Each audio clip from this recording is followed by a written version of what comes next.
Para pemimpin dunia biasanya dinyatakan paling tidak berusia 40 tahun, tetapi banyak dari mereka yang berusia lebih dari 60 atau 70 tahun.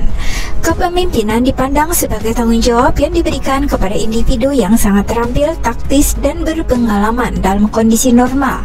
Akibatnya, kebanyakan orang percaya bahwa pemimpin harus orang dewasa daripada orang muda.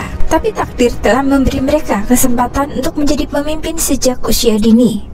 Beberapa dari orang-orang ini telah mengambil jubah kepemimpinan bahkan sebelum mereka mencapai usia remaja, membuktikan ucapan klise terkenal bahwa usia hanyalah angka.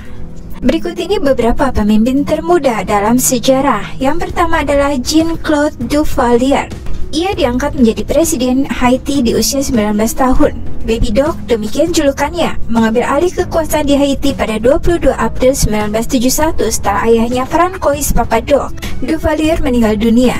Jean-Claude Duvalier hidup dalam kemewahan, sementara rakyatnya tenggelam dalam kemiskinan. Tahun 1985 terjadi pemberontakan terhadap rejim Duvalier. Baby Doc melarikan diri ke Prancis dan menetap di sana selama lebih dari 20 tahun.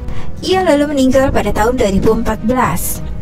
Yang kedua, Muammar Gaddafi, pemimpin revolusi Libya, diangkat saat berusia 27 tahun setelah merebut kekuasaan melalui kudeta militer.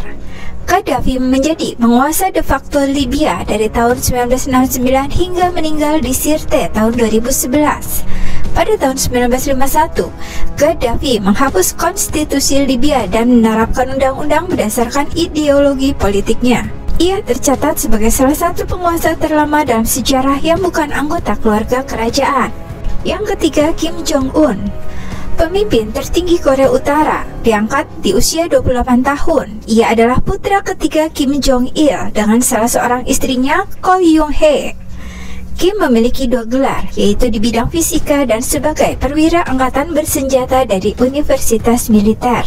Yang keempat, Joseph Kabila, pelaksana tugas Presiden Kongo, diangkat di usia 29 tahun. Ia menjabat sebagai pelaksana tugas presiden 10 hari setelah ayahnya Presiden Laurent Desire Kabila terbunuh di tahun 2001. Pada Desember 2005, referendum menyetujui konstitusi baru yang menentukan batas maksimum usia kandidat presiden adalah 30 tahun dari sebelumnya 35 tahun. Kabila berkampanye di usia 34 tahun dan terpilih secara resmi sebagai presiden di usia 35 tahun.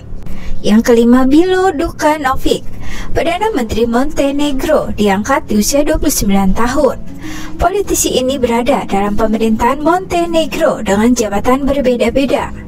Dari tahun 1991 hingga 2016, ia masuk dalam daftar 20 pemimpin negara terkaya di dunia. Đukanović pertama kali terpilih sebagai Perdana Menteri di tahun 1991. 7 tahun kemudian, ia menjabat sebagai Presiden Montenegro hingga 2002. Lalu setelahnya ia kembali menjadi PM dalam 3 masa jabatan dengan 2 kali masa jeda.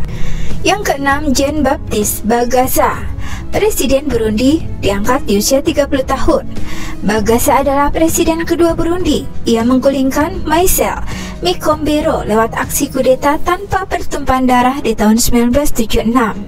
Ironisnya, rejim Bagaza juga dijatuhkan tahun 1987 oleh kudeta militer.